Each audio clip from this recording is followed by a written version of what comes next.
I always thought I understood Ohio winters, but that New Year's Eve, the cold felt different.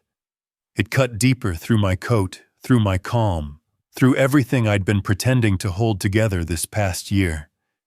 And the moment I stepped onto my father's porch, I knew something was wrong. Not outside, but inside the eyes of the people waiting for me. My name is Jonathan Reed.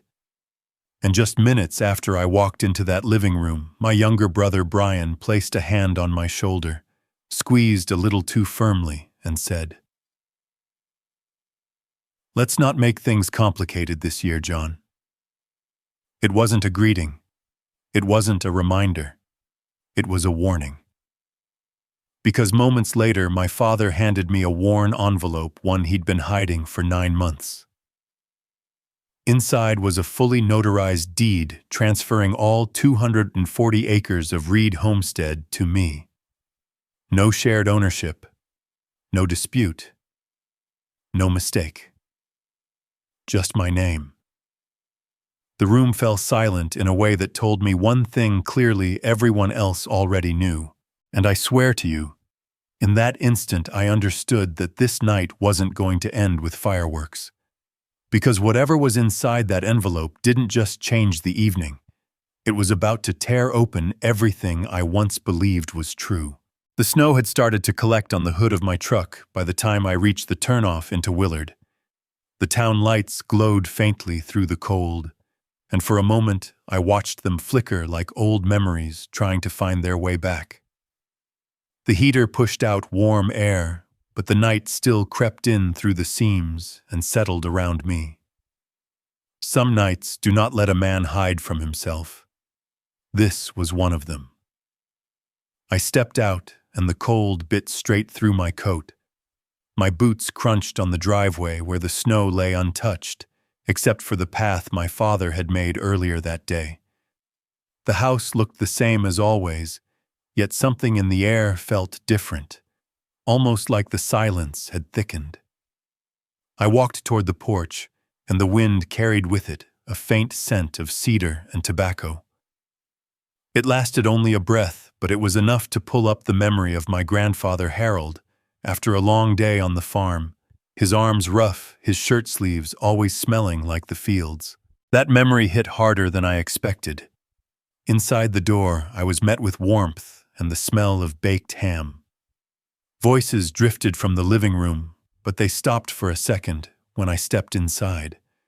My father stood near the fireplace, staring at the flames, as if they might give him a direction. When he turned, he said my name so quietly, I wondered if he hoped I had not heard him. Linda came forward with a soft smile and touched my arm.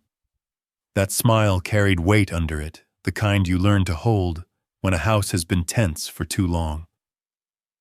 Brian walked in from the hallway, with the ease of someone who never worried whether he was welcome. His jacket was crisp and his scarf tucked just right. He clapped a hand on my shoulder and told me that this year we should keep things simple, that the night was too short for complications. His tone was light, but the look he gave me was not. For a moment I felt the way I used to when we were boys, and he held the answers while I held the questions. I moved into the kitchen for a glass of water and found Ralph Donovan standing by the counter with an old ceramic mug between his hands. His wool cap was still on his head, and his coat hung open like he had not bothered to settle in. He watched me approach with eyes that saw more than most men said out loud. He greeted me, then leaned in enough that his breath fogged the space between us, and asked if Harold had left me anything unusual. His voice dropped at the end of the question. I told him not that I knew of, and for a moment he held my gaze before he nodded slow, like a man accepting an answer he had expected all along. We returned to the living room where the television played the countdown from New York. No one was really watching.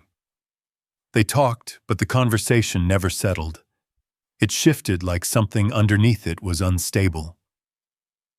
Every time I turned away, I could feel someone glance at me. In the reflection of the window behind the television, I saw my father standing still, his hand resting on the mantel. His face looked softer there in the glass, as if he was a man watching his own life from the outside. A little before midnight, he came to me and asked if I had a moment. His voice trembled just slightly, enough that it told me this was not a casual request. I followed him down the hallway to his study, where the light from a single lamp cast long shadows across the bookshelves. He opened the top drawer of his desk and lifted a worn envelope. He held it for a second, turning it in his hand, as if deciding whether to let go. When he finally placed it in mine, he said that Harold had wanted me to have it. The envelope felt soft from being handled too many times. I opened it with my thumb, unfolded the paper inside, and felt the texture of legal stock beneath my fingers. When I held it under the lamp, the raised seal caught the light. A warranty deed, dated last March, 240 acres of Reed Homestead. My name printed clearly as the sole owner. I let out a breath I did not know I'd been holding. The room seemed to shrink around me.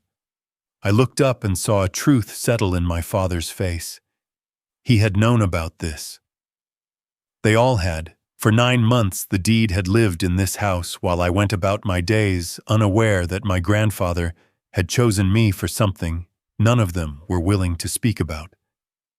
I folded the document and walked back into the living room. The television crowd shouted the final numbers of the countdown.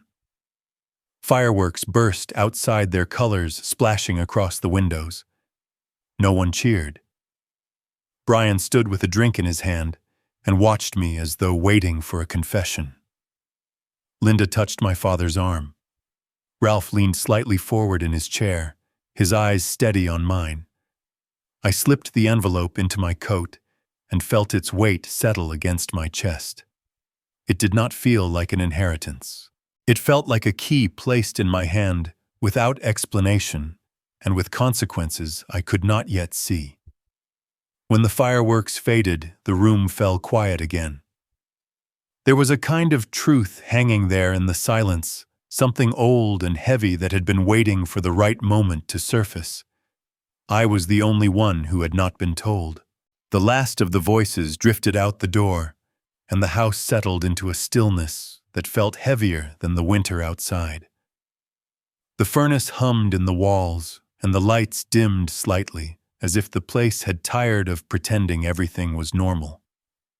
I stood by the dining table with the envelope in my hand, the paper warm from my coat, but the truth inside it colder than anything waiting for me in the yard. I laid the deed flat on the wood surface. Walter moved toward me with a hesitant shuffle, one hand brushing the edge of a chair for balance. He tried to tell me Harold sometimes had confused moments near the end. The words came out soft and uneven, each one falling apart before it reached me. I watched his eyes while he spoke. They flickered away, as if searching for a version of the truth he wished I might accept for his sake. Brian stepped closer. His breath came fast and hard, and his face flushed like heat was rising under his skin. He told me not to pretend I did not know what I was doing. He said 20 years of deals were on the line, and that I was blowing up everything he had built. His voice rose, and then he caught himself, as if realizing how close he was to losing control. He turned away sharply and paced toward the window, his shoulders shaking with each breath he forced down. I pulled the envelope closer. Something inside scraped against the paper. When I reached in, I felt metal.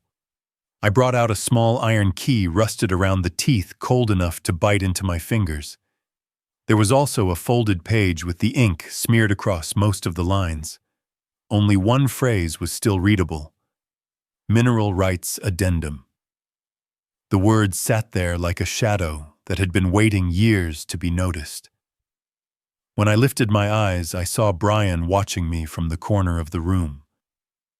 There was something different in his expression now. Not anger, not shock. Something closer to fear.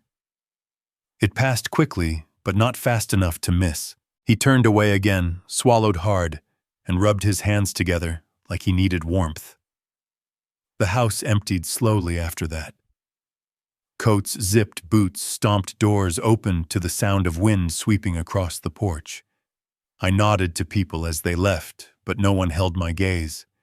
It was as if they were afraid that looking too long at me might pull them into something they did not want to face. When the last car pulled out of the driveway, I walked to my truck. Snow drifted across the windshield, soft as dust. The sky was a deep gray, and the cold wrapped around me like a second coat. I had barely started the engine when my phone vibrated. I answered without checking the name. Brian's voice slid through the speaker. It was lower than usual, stripped of everything familiar.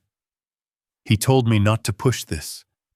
He told me I was not ready for what would happen next. Then there was a pause long enough that I could hear his breath in the quiet. The kind of breath a man takes when he is standing at the edge of something he cannot turn back from. He ended the call without another word. I drove home with the heater on full blast, yet still felt the cold lodged deep inside my ribs. The streets of Columbus were quiet when I got back. My apartment greeted me with darkness and the faint buzz of the refrigerator. I placed the envelope on the kitchen table and sat down slowly, letting the chair creak under me. The deed glowed under the overhead light. The key lay beside it, catching a thin gleam. Late in the morning, the calls began. The first one came from a man who spoke with an easy charm, the kind you hear in salesmen who believe they can buy anything if they find the right number. He offered a price that made me grip the edge of the table. When I asked how he got my information, he talked around it as if avoiding a pothole in the road. Then he hung up quickly before I could press him. Another call came from a different voice, then another. Each one offered more money than the last. 7 figures spoken as casually as weather reports. None of them explained how they knew the land had changed hands. None of them asked about Harold or the homestead. They only cared about the property and how soon I could be convinced to give it up. By late afternoon, emails started coming in, some from shell companies with names that meant nothing, some from addresses that looked almost familiar, close enough to make me uneasy. One message ended abruptly right after I typed a simple question. It was as if someone on the other side grew nervous the moment I tried to push back. I leaned back in the chair and let the tension rise through me. The deed was not even a day old in my hands, and already the world seemed far too eager to take it from me. The rhythm of the calls, the precision of the timing, the increasing offers, all of it carried the scent of something orchestrated, something planned long before I knew anything about the envelope. Outside the kitchen window, the streetlight flickered. Snow drifted slowly across the sidewalk. The quiet of the apartment pressed against my ears. I picked up the iron key again and ran my thumb over the grooves where rust had eaten into the surface. Harold had hidden something. The key was meant for me and no one else. Whatever door it opened, he believed I would be the one to face what waited behind it. I set the key down and let my hands rest on the table. The refrigerator hummed softly. The light above me buzzed once, then steadied. For a moment it felt as though the room itself was holding its breath. The truth was no longer something I could ignore. It had already begun to move toward me with steady steps, patient and certain. I could feel it in the silence, in the stillness, in the weight of the envelope that seemed heavier each time I looked at it. Snow brushed lightly against the window pane. The phone on the table lit up again, another unknown number glowing in the dark. I did not reach for it this time. I watched the screen vibrate once, then stop, then pulse again, as if following a rhythm set long before I ever opened Harold's envelope. The night deepened around me and the apartment seemed to narrow. Shadows stretched along the walls. The key sat motionless, but it felt alive in the quiet. I knew then that the deed had never been meant as a gift. It was the first piece of something waiting to rise from the dark of my family's past. and I had just picked it up. The apartment grew cold by morning. I woke to the faint rattle of the window and the gray light of winter pushing through the blinds. The envelope still sat on the kitchen table where I had left it, the deed half folded, and the iron key resting on top of it, like a weight that refused to be moved. I stared at it for a long moment, then reached for my coat. I could not sit in that apartment, with the silence any longer. Something in me pushed toward Willard again, toward the old house, toward whatever waited beneath all the years we never spoke about. The drive back felt slower this time, almost deliberate, as if the road wanted to give me time to think. Snow clung to the edges of the highway, turning the fields into pale sheets that stretched for miles. I kept seeing Harold in flashes, the way his hands moved when he fixed a fence post, the way he nodded without speaking when something disappointed him. There were summers when the sun stayed long after 8, and he would lean on the old cedar gate and say that land never lies, only people do. I had laughed at the time, thinking it was just something old men said when they believed boys were not listening. But his voice kept returning to me on that drive, steady and patient, the way a man sounds when he knows he is telling the truth. Walter was not home when I arrived. His truck was gone and the driveway was untouched. The house felt hollow in a way it had not the night before. I unlocked the back door and stepped into the mudroom. The air carried that old familiar scent of dust cleaner and something faintly metallic, the smell of tools left to rust. I walked through the house and down the stairs to the basement. The light flickered when I pulled the chain. Shadows stretched along the concrete floor. I knelt beside the boxes stacked against the far wall. They were labeled in Walter's handwriting, sharp and hurried. Old Bill's tools, holiday lights, storage. None of them meant anything until I reached the box at the bottom. It was marked Harold's Things, the ink smudged, as if someone had tried to rub it out. I pulled it forward, and dust lifted in a soft cloud. Inside were folders, old work gloves, a baseball from some game decades ago. I dug deeper and found a pack of photographs still inside a paper envelope from a local print shop. I opened it slowly, the paper crackling in my hands. At first, the photos were just glimpses of summers on the farm. Harold in his hat, me and Brian playing in the yard, Linda setting out lemonade on the picnic table. Then I reached the last one. My fingers stopped moving when I saw it. Harold stood near a Carson Energy banner, the logo bright behind him. Walter was beside him, younger shoulders squared, a smile too stiff to be comfortable. Brian, maybe 17 at the time, leaned forward with that proud energy he always had. But it was not the three of them that held my attention. It was the blurred figure in the background, half caught in sunlight, standing near the corner of the frame. A boy. Light hair. Thin shoulders. The shape of him so familiar I felt something knot in my chest. It looked like me. The age was right. The posture was mine. But I had no memory of being there. I tried to search my mind for it, the smell of the air that day, the sound of anyone speaking, but there was nothing. A blank space where a memory should have been. I sat back on the concrete floor and let the photo rest on my knee.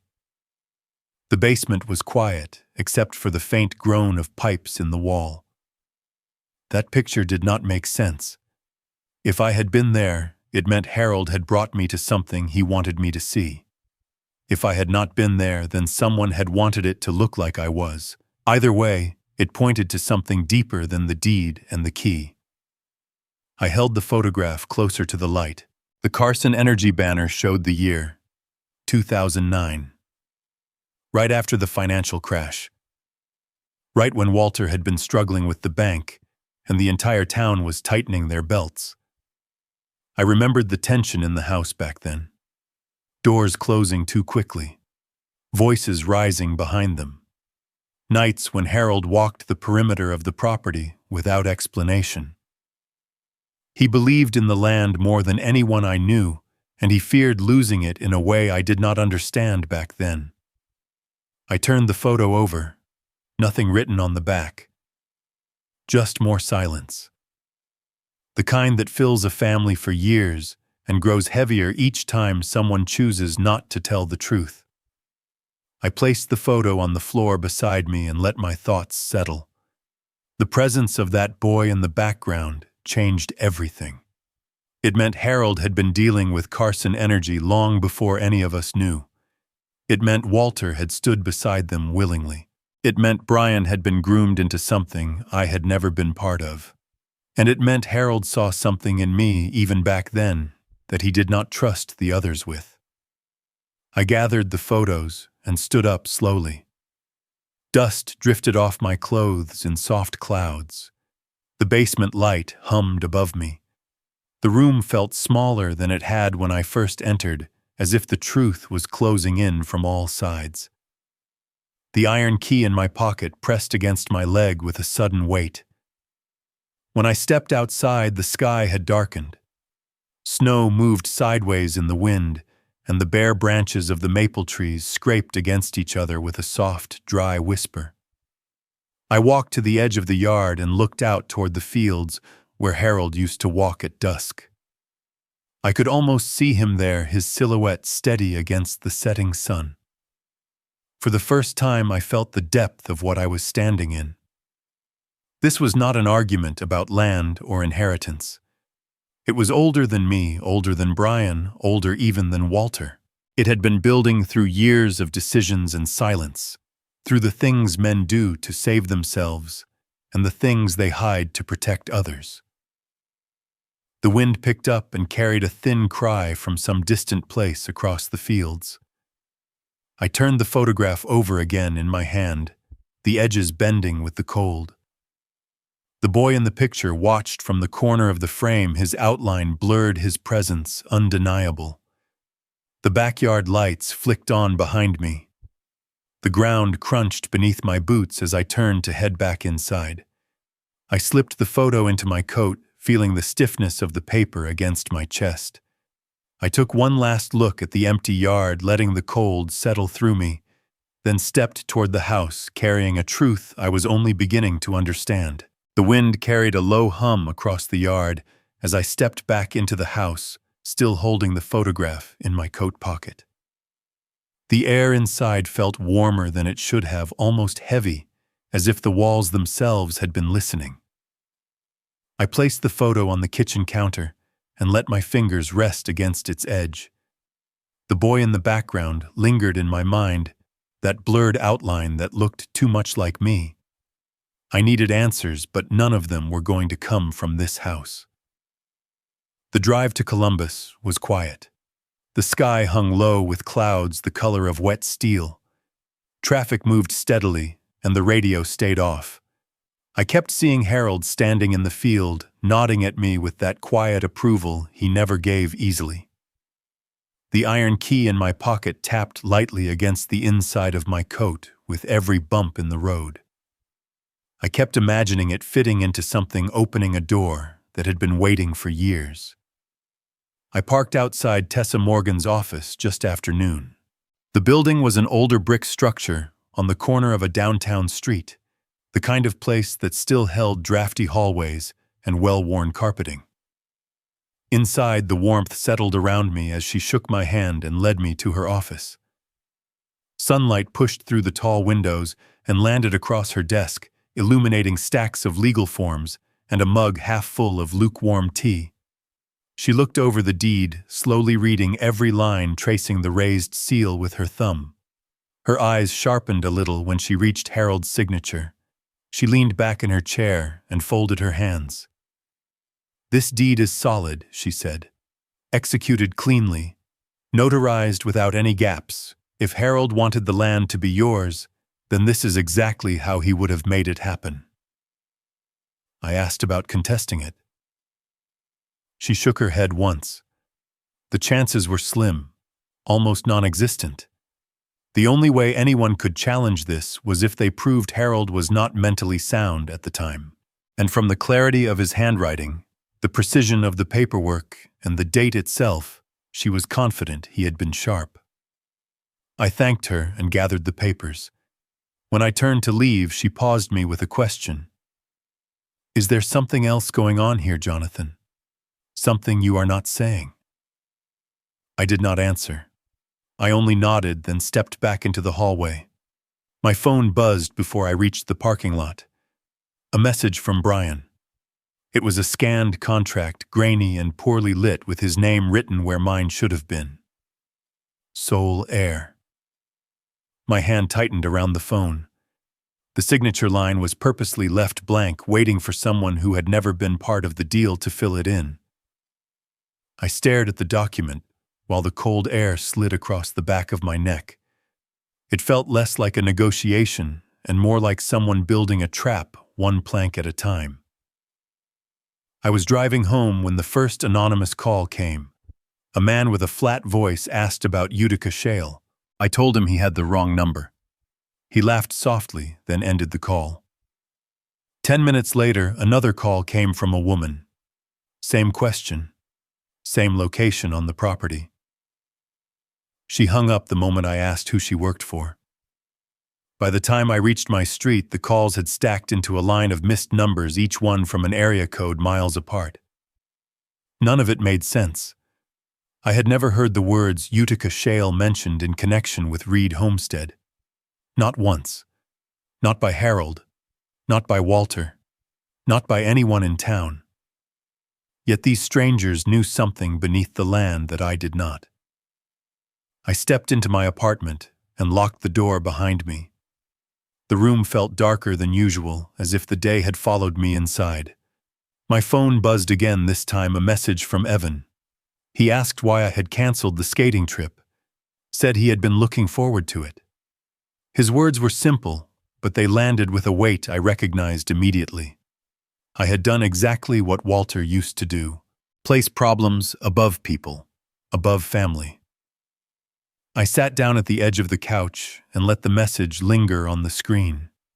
I pictured Evan waiting in the cold, with his skates in hand, checking the time, wondering if I was on my way.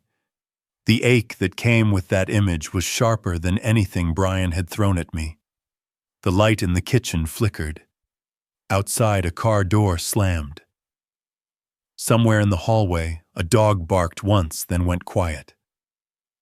I folded my phone into my palm and let my breath ease out slowly. The truth was becoming clearer. This was not simply about who inherited the land.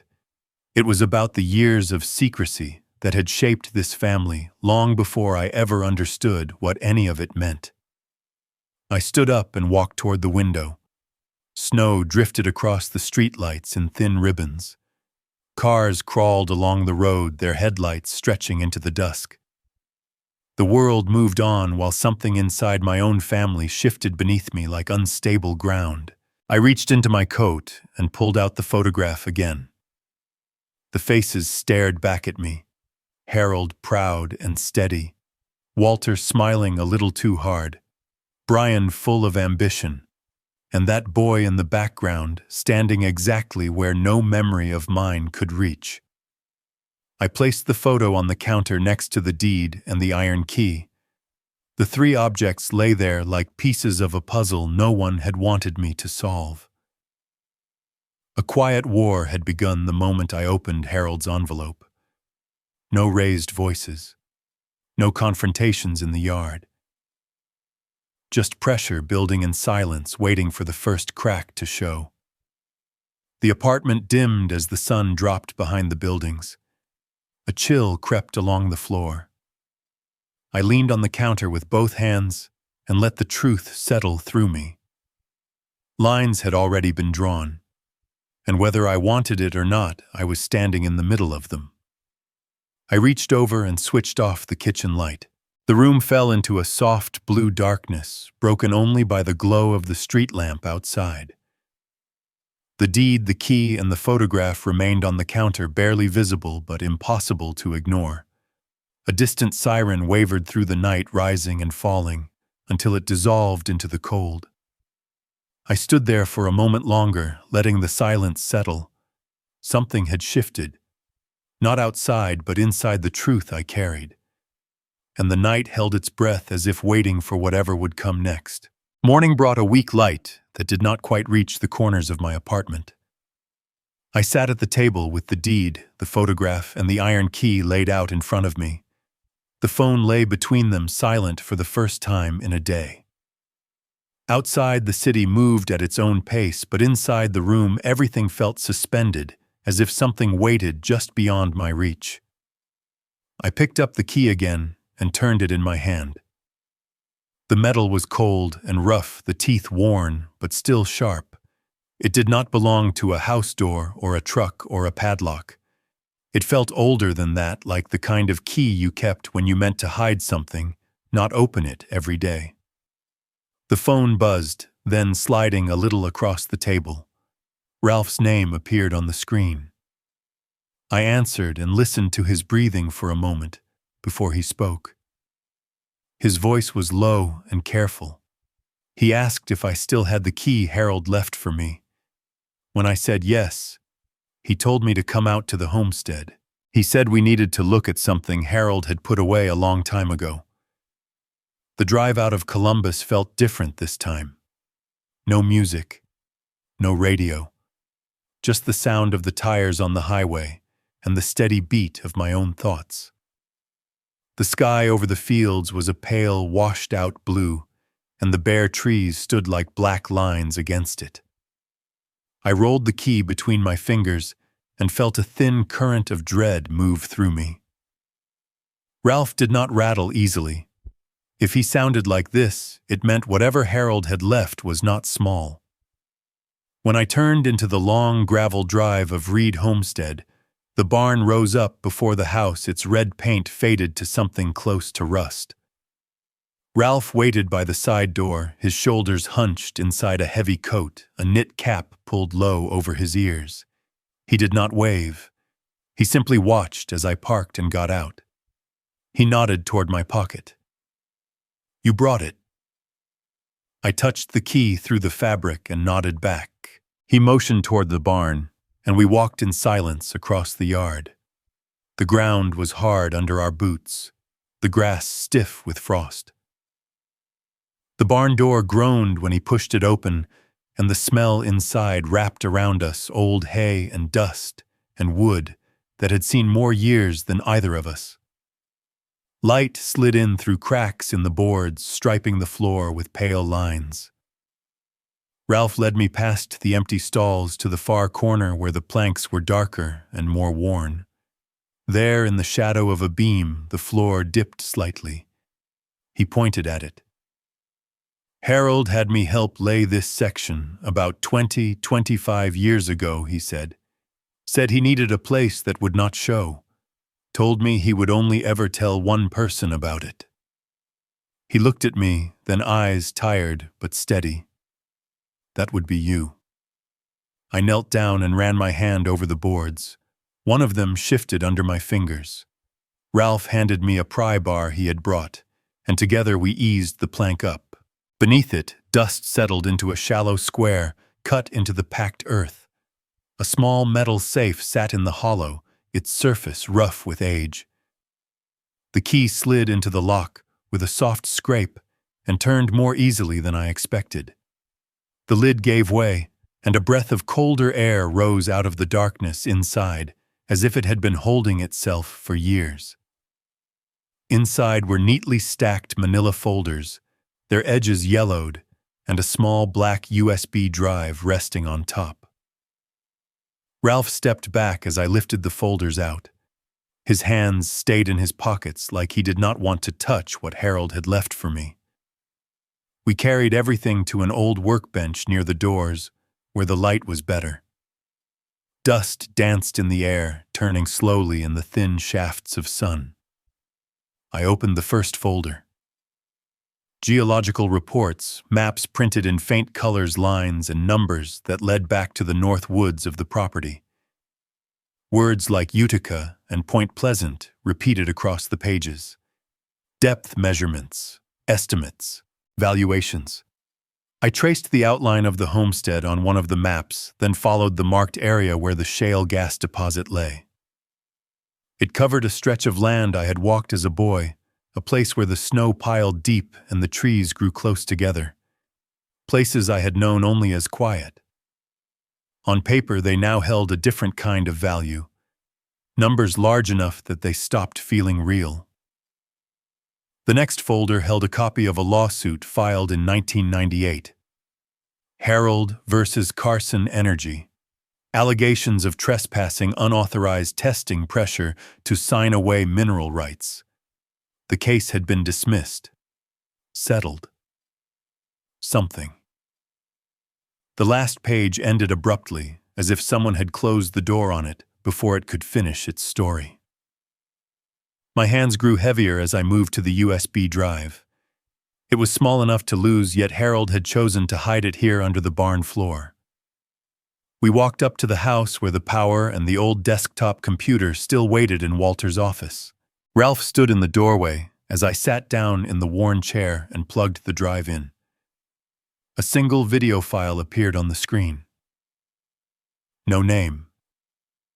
No date. Just a rectangle of potential. My thumb hovered over the mouse for a moment, then pressed. Harold's face filled the screen.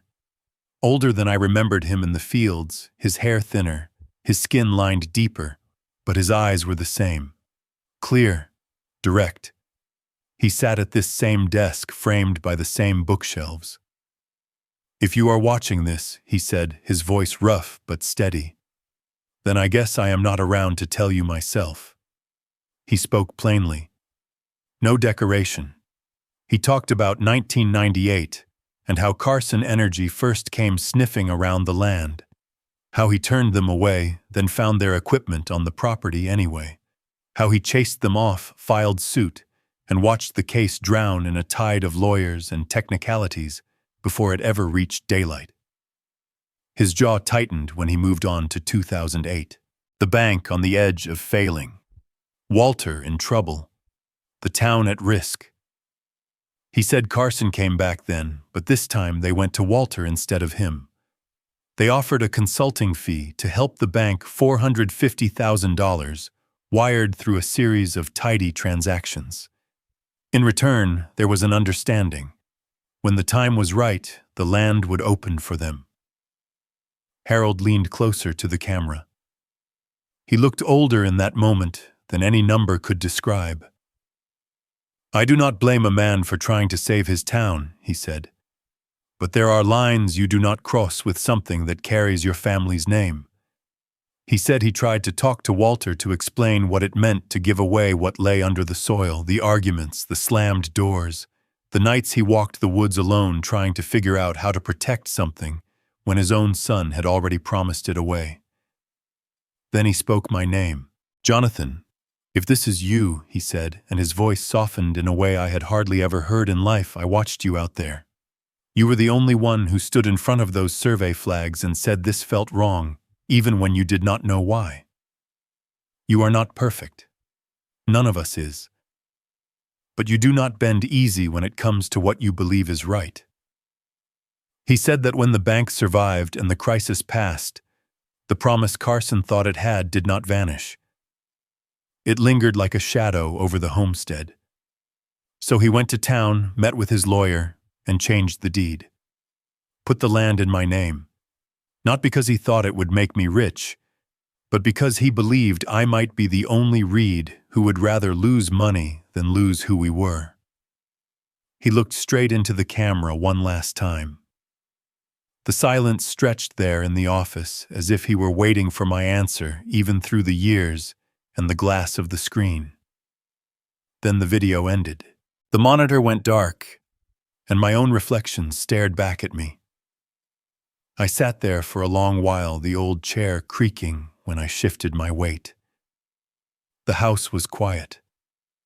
Ralph had moved away from the doorway, giving me space or maybe needing some himself. Outside, a branch tapped lightly against the window in a slow, patient rhythm. The numbers on those reports meant more money than I had ever imagined holding in my hands. Enough to wipe out debts, to change lives, to fix broken places no one talked about out loud. But that was not what pressed down on my chest. It was the sound of Harold's voice trusting me to do something different. I stood and gathered the folders, the maps, the drive. My hands shook just enough for me to notice. I carried everything back to the barn, where the air felt cooler and the light softer. The empty stalls watched as I spread the papers on the workbench. Dust floated in the air, turning slowly in the slivers of daylight. I switched off the overhead bulb, and the barn dipped into a gentle dimness. The reports lay there, the video drive beside them, the iron key between my fingers once more. The smell of hay and old wood rose around me. For a moment I closed my eyes and saw Harold at the fence line again, his hand on the post, his gaze on the horizon. The creak of the barn roof settled somewhere above me. A bird called once from the rafters and fell quiet.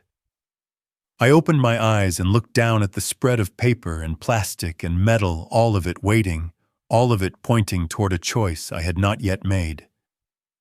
The barn held a stillness that felt like someone drawing in breath and holding it there. And I stood in the middle of it, the weight of what Harold had left resting steady in my hands. The wind had picked up by the time I stepped out of the barn. Snow moved sideways across the yard, whipped by a storm rising fast from the west. I held the folders tight under my arm and the USB drive in my pocket, feeling the weight of everything Harold had entrusted to me. The sky darkened in a way that made even the fields look uneasy. I drove to the house through white gusts that scratched at the windshield. The wipers struggled to keep up. By the time I reached Walter's place, the storm had turned the world into a blur of light and noise. I sat for a moment in the truck, listening to the wind rattle the frame, then gathered the documents and stepped outside. Snow hit my face in hard, stinging flakes as I crossed the yard. The front door opened before I knocked. Linda stood there, her sweater sleeves pulled over her hands, eyes wide as if she had been pacing the hallway. She stepped aside without a word. The house was dim, lit only by a few lamps, their warm glow swallowed a little by the storm pressing against the windows. Walter sat in his chair near the fireplace. His posture was stiff, his hands gripping the armrests as if bracing for something he already feared. Brian stood behind him with a folder in his hand. The moment he saw me, he straightened and lifted the contract like a weapon he had rehearsed using. "We can fix this before things get ugly." His voice carried a false calm that trembled underneath. "Just sign. Carson can take it from here." I set the deed and the folders on the coffee table. The USB drive I kept in my hand. Brian took a step forward, ready to continue, but the storm cracked against the siding and the house shuddered. It silenced all of us for a breath. I told him there was something he needed to see. Something they all needed to see. I turned toward the old desktop near the bookshelf. Walter shifted in his chair, eyes narrowing. Linda clasped her hands together near her chest. I plugged in the USB drive. The screen glowed pale blue in the dim room. When the video file appeared, I clicked it open. The speakers crackled, and then Harold's face filled the room, washed in the light of the monitor. No one moved. Harold spoke with the same steady voice I had heard in the barn video, but here it felt closer, sharper, as if he were sitting in the room with us. He spoke of Carson Energy's first trespasses, the dismissed lawsuit, the men who came back when the economy broke in two. He spoke of the money, the consulting fee, the promise that followed. The words fell into the silence like stones hitting deep water. Walter's chin sank toward his chest. His hand lifted halfway, then dropped as if he had tried to interrupt, but found no strength to do it. Harold kept going. The camera caught the faint tremble in his jaw as he described the nights he and Walter had fought, the years of resentment that followed, the fear of losing what the family had built. Then he spoke of me. That part hung in the room like smoke. Brian's jaw tightened. Linda's eyes filled, though she did not blink. When the video ended, the screen went dark. The storm outside seemed louder, beating against the windows in sharp bursts. The house felt smaller, as if the truth had taken up more space than the walls were built for. Walter covered his face with both hands. His shoulders shook once, then again, and he let out a sound that did not belong to the man I had known. It was quiet, almost muffled, the kind of sound a man makes when a burden he hid too long finally pierces through him. He spoke through his fingers. He said he took the money because the bank was falling apart. He said he thought he could fix everything before anyone noticed. He said shame had lived in him every day since. Brian stepped back from the fireplace. His breath hitched a little. His grip on the contract loosened and the papers bent. His anger surfaced first, sharp, loud. He shouted that Harold had no right to judge him, no right to give away land he had helped manage, no right to choose me after everything he had done for the family business. But the rage shifted. It slid into something else, something raw. He leaned on the mantel, dropping the contract on the floor. His voice cracked. He said he was drowning in debt, more than $2 million. Real estate deals gone bad. Loans rolled over into loans.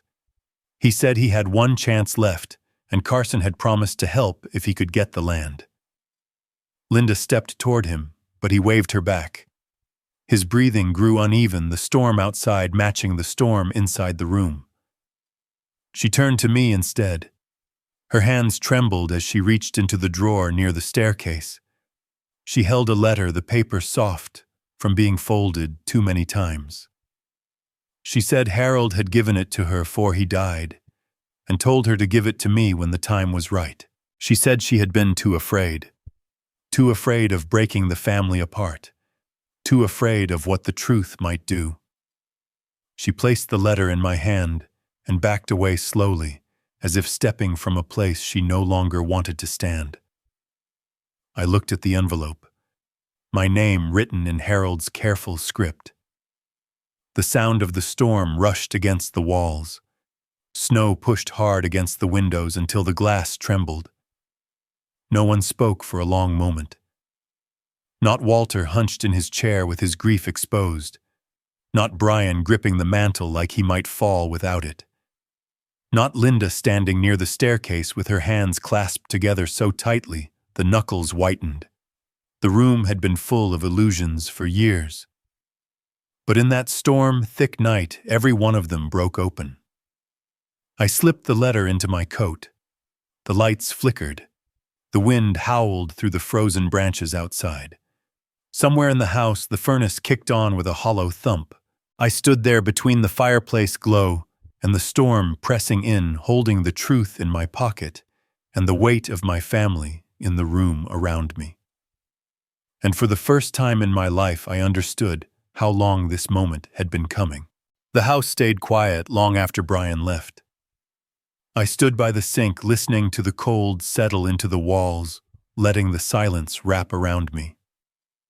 The wind brushed against the window in slow, steady taps. In that dim kitchen, I felt the weight of the letter, the deed, the USB drive, the reports, all of it pulling at me from inside my coat. I stepped out into the night and walked toward my truck. Snow cracked beneath my boots in a sound so sharp, it reminded me how thin the ground can feel when a man is standing on a choice. Back in Columbus, the apartment felt smaller than usual. Shadows rested in the corners, and the air held a dull chill that the heater could not quite push out. I set Harold's letter on the table and sat across from it as if it were waiting for an answer. I opened it again and read the lines where his handwriting grew tight. He wrote that honor was not fixed inside a man, but chosen each time he faced something that tempted him to run the other way. I folded the letter slowly, letting that truth sit with me in the fading light. My phone rang near noon the next day. I answered without checking the number. A low voice introduced himself as Mark from Carson Energy. He spoke as if we had been in negotiations for weeks. He said the company respected my position, but believed I was under pressure and needed clarity. He said they were ready to finalize a generous agreement. $14 million. Full removal of Brian's debts.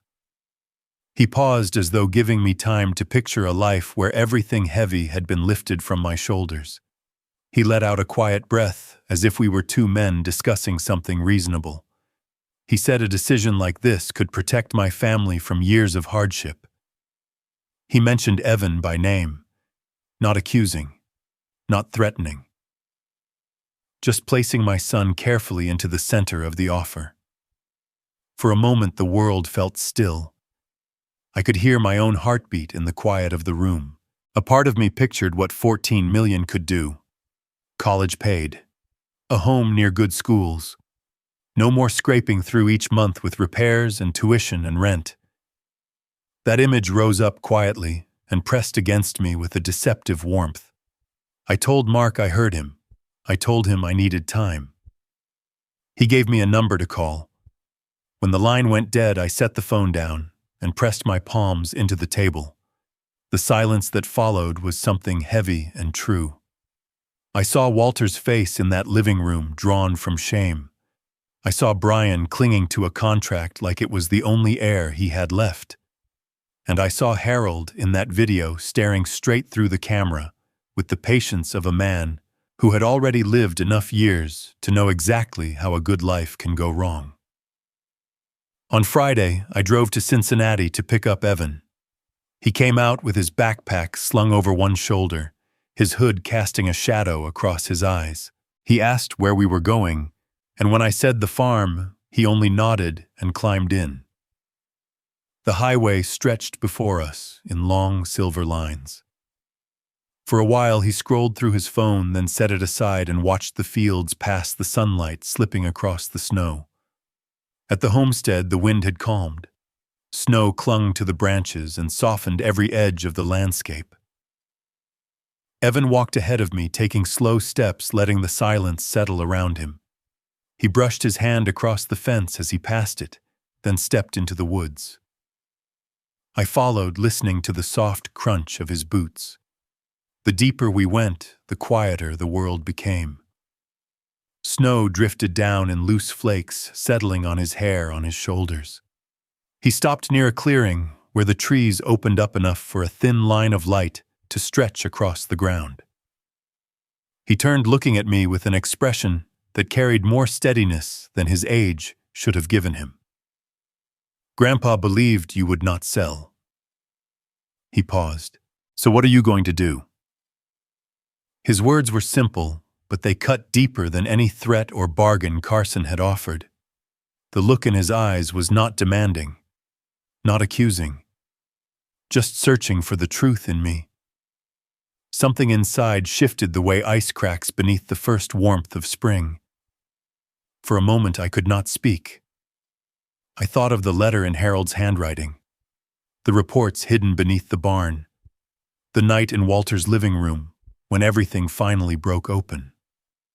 I thought of the $14 million and the smooth voice promising a clean, easy future.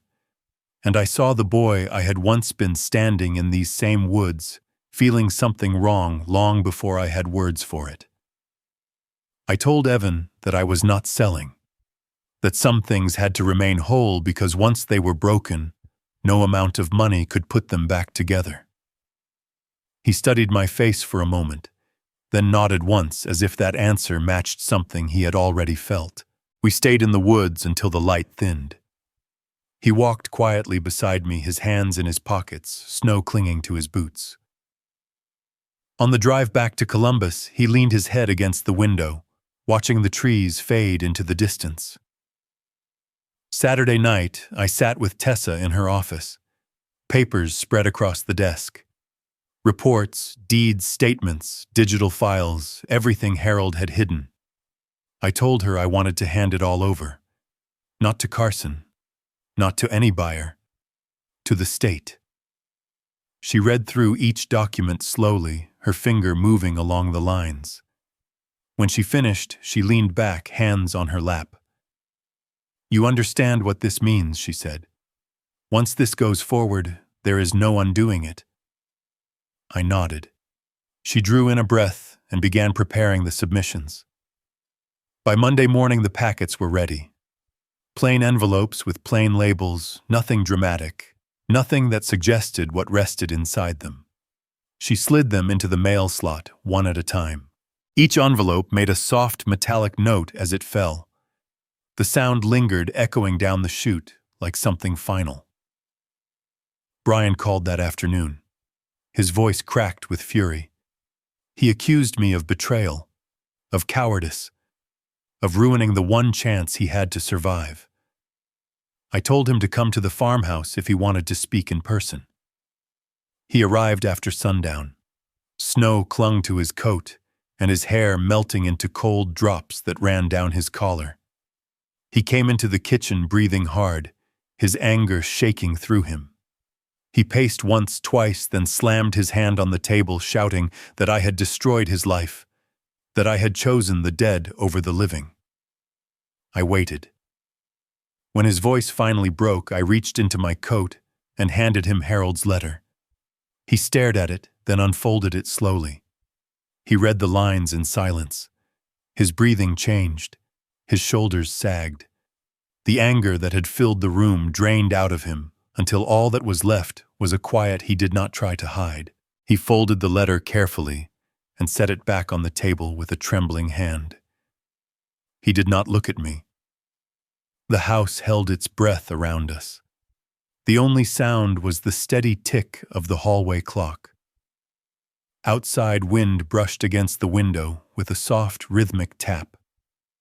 I stood near the sink watching him in the fading light, feeling the weight of what had brought us here settle into the walls. The house stayed quiet long after Brian left. I stood by the sink listening to the cold settle into the walls, letting the silence wrap around me. The wind brushed against the window in slow, steady taps. In that dim kitchen, I felt the weight of the letter, the deed, the USB. Drive the reports, all of it pulling at me from inside my coat. I stepped out into the night and walked toward my truck. Snow cracked beneath my boots in a sound so sharp it reminded me how thin the ground can feel when a man is standing on a choice. Back in Columbus, the apartment felt smaller than usual. Shadows rested in the corners and the air held a dull chill that the heater could not quite push out. I set Harold's letter on the table and sat across from it as if it were waiting for an answer. I opened it again and read the lines where his handwriting grew tight. He wrote that honor was not fixed inside a man, but chosen each time he faced something that tempted him to run the other way. I folded the letter slowly, letting that truth sit with me in the fading light. My phone rang near noon the next day. I answered without checking the number. A low voice introduced himself as Mark from Carson Energy. He spoke as if we had been in negotiations for weeks. He said the company respected my position, but believed I was under pressure and needed clarity. He said they were ready to finalize a generous agreement. $14 million. Full removal of Brian's debts. He paused as though giving me time to picture a life where everything heavy had been lifted from my shoulders. He let out a quiet breath as if we were two men discussing something reasonable. He said a decision like this could protect my family from years of hardship. He mentioned Evan by name. Not accusing, not threatening, just placing my son carefully into the center of the offer. For a moment, the world felt still. I could hear my own heartbeat in the quiet of the room. A part of me pictured what $14 million could do. College paid. A home near good schools. No more scraping through each month with repairs and tuition and rent. That image rose up quietly and pressed against me with a deceptive warmth. I told Mark I heard him. I told him I needed time. He gave me a number to call. When the line went dead, I set the phone down and pressed my palms into the table. The silence that followed was something heavy and true. I saw Walter's face in that living room, drawn from shame. I saw Brian clinging to a contract like it was the only heir he had left. And I saw Harold in that video staring straight through the camera with the patience of a man who had already lived enough years to know exactly how a good life can go wrong. On Friday, I drove to Cincinnati to pick up Evan. He came out with his backpack slung over one shoulder, his hood casting a shadow across his eyes. He asked where we were going, and when I said the farm, he only nodded and climbed in. The highway stretched before us in long silver lines. For a while he scrolled through his phone, then set it aside and watched the fields past the sunlight slipping across the snow. At the homestead, the wind had calmed. Snow clung to the branches and softened every edge of the landscape. Evan walked ahead of me, taking slow steps, letting the silence settle around him. He brushed his hand across the fence as he passed it, then stepped into the woods. I followed, listening to the soft crunch of his boots. The deeper we went, the quieter the world became. Snow drifted down in loose flakes, settling on his hair, on his shoulders. He stopped near a clearing where the trees opened up enough for a thin line of light to stretch across the ground. He turned, looking at me with an expression that carried more steadiness than his age should have given him. "Grandpa believed you would not sell." He paused. "So what are you going to do?" His words were simple, but they cut deeper than any threat or bargain Carson had offered. The look in his eyes was not demanding, not accusing, just searching for the truth in me. Something inside shifted the way ice cracks beneath the first warmth of spring. For a moment I could not speak. I thought of the letter in Harold's handwriting, the reports hidden beneath the barn, the night in Walter's living room when everything finally broke open. I thought of the $14 million and the smooth voice promising a clean, easy future. And I saw the boy I had once been standing in these same woods, feeling something wrong long before I had words for it. I told Evan that I was not selling, that some things had to remain whole because once they were broken, no amount of money could put them back together. He studied my face for a moment, then nodded once as if that answer matched something he had already felt. We stayed in the woods until the light thinned.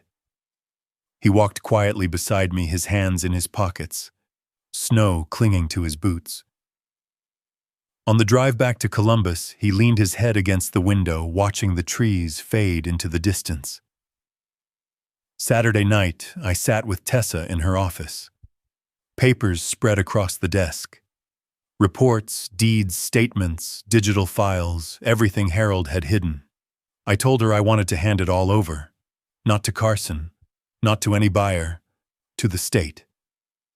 She read through each document slowly, her finger moving along the lines. When she finished, she leaned back, hands on her lap. "You understand what this means," she said. "Once this goes forward, there is no undoing it." I nodded. She drew in a breath and began preparing the submissions. By Monday morning, the packets were ready. Plain envelopes with plain labels, nothing dramatic, nothing that suggested what rested inside them. She slid them into the mail slot one at a time. Each envelope made a soft metallic note as it fell. The sound lingered, echoing down the chute like something final. Brian called that afternoon. His voice cracked with fury. He accused me of betrayal, of cowardice, of ruining the one chance he had to survive. I told him to come to the farmhouse if he wanted to speak in person.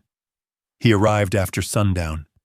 Snow clung to his coat and his hair melting into cold drops that ran down his collar. He came into the kitchen breathing hard, his anger shaking through him. He paced once, twice, then slammed his hand on the table, shouting that I had destroyed his life, that I had chosen the dead over the living. I waited. When his voice finally broke, I reached into my coat and handed him Harold's letter. He stared at it, then unfolded it slowly. He read the lines in silence. His breathing changed. His shoulders sagged. The anger that had filled the room drained out of him until all that was left was a quiet he did not try to hide. He folded the letter carefully and set it back on the table with a trembling hand. He did not look at me. The house held its breath around us. The only sound was the steady tick of the hallway clock. Outside wind brushed against the window with a soft, rhythmic tap. I stood near the sink watching him in the fading light, feeling the weight of what had brought us here settle into the walls. Snow still clung to the windowsills the next morning, but the house felt different, lighter, in a way I could not name. After Brian left that night, something in the walls had settled, as if the place finally stopped holding its breath. I did not feel triumphant. I felt tired, but clear, the way a man feels after finishing a long, hard job he never wanted, but knew he had to finish. Months passed slow and steady. Spring brought a soft green across Hayes Meadow. By June, the pastures had taken on a deeper color, a quiet sign that the land had forgiven more than the people who lived on it. The Conservation Trust sent a small crew to help mark boundaries, and I walked the property lines with them. The wooden signs looked modest where they stood among the cedars, but they meant something permanent. They said this land was no longer for sale. My father Charles lived in town now. The apartment above the hardware store had a narrow window that overlooked the square. He spent his mornings at the diner, coffee in hand, watching the same street he once drove through as a man who believed he had everything under control. Sometimes I saw him pause on the sidewalk before crossing the street, as if steadying himself for the day. He came to the cemetery often. He did not stay long, just long enough to lay a hand on my grandfather's stone and speak a few words only he and the dead could understand. He walked slower afterward, but he walked straighter too. My brother Matt sent a letter from Texas in early summer. The envelope looked worn from heat or dust. Inside, the words rambled in places, but near the end his handwriting tightened. He wrote that he finally understood why our grandfather had chosen me. He said it quietly, almost as if he feared giving the words too much weight. I read that line more than once. When I folded the letter, I felt something in my chest shift, not forgiveness exactly, but the beginning of it. My son Lucas came out to the farm most weekends. He was taller, stronger, starting to move with the confidence of a young man who knew his footing. We fixed the fences together. He carried posts without complaint, held boards steady, and asked questions only when he needed to. We worked in easy silence. In the evenings, we walked the boundary, where the tall grass brushed our legs. He stared out over the fields and said it felt like the land was teaching him something he could not quite explain. I told him some lessons arrive before the understanding does. He nodded and kept walking beside me. In September, I called Kimberly. I sat at the kitchen table as dusk settled over the fields, and the last light caught in the rim of my coffee cup. She answered, her voice soft with evening. We spoke quietly. I told her I was sorry for the ways I had failed her, for letting the weight of old wounds shape our home. She listened without interrupting. When I finished, she let out a slow breath. She said we had both done the best we knew how, and maybe the years had given us enough distance to see the truth without bitterness. After the call, I sat there a long time watching the darkness settle across the house, feeling something unclench inside me. As winter approached again, the woods along Hayes Meadow filled with footprints from hikers who had learned the trail. Fences we repaired in spring held strong under the first snow. The house creaked at night, but it was the familiar creak of wood adjusting to the cold, not the uneasy tension that had once filled its corners. On the last day of the year, the air turned crisp, and sound carried farther than usual. I sat on the porch with a glass of bourbon, watching the snow drift across the yard. The wooden box rested beside me on a low stool, the deed inside wrapped in an old cloth. I ran my hand along the grain of the box, feeling the small imperfections in the wood, the sort of flaws that made something real. Fireworks cracked somewhere beyond the ridge, short bursts of color that barely pierced the gray sky. The meadow in front of me stayed dark, and still stretching out to the line of cedars where the land began to rise. The wind moved lightly through the trees, carrying a sound almost like a breath. My phone buzzed in my coat pocket. A missed call. Matt's number. He had not called in months. I stared at the screen for a long moment, feeling the cold bite into my fingers. I did not call back, not yet. I tucked the phone away and looked out over the fields again. The snow fell in slow, drifting sheets, soft enough to blur the edges of everything it touched. I spoke quietly into the night, telling the land that it remembered those who kept their word. The wind carried the sound away.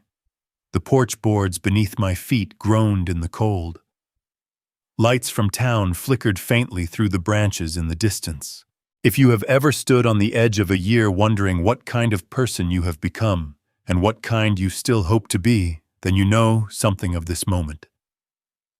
You can stay a little longer if you want. Sit here with me while the snow falls and the old boards breathe, and the next chapter waits just beyond the dark.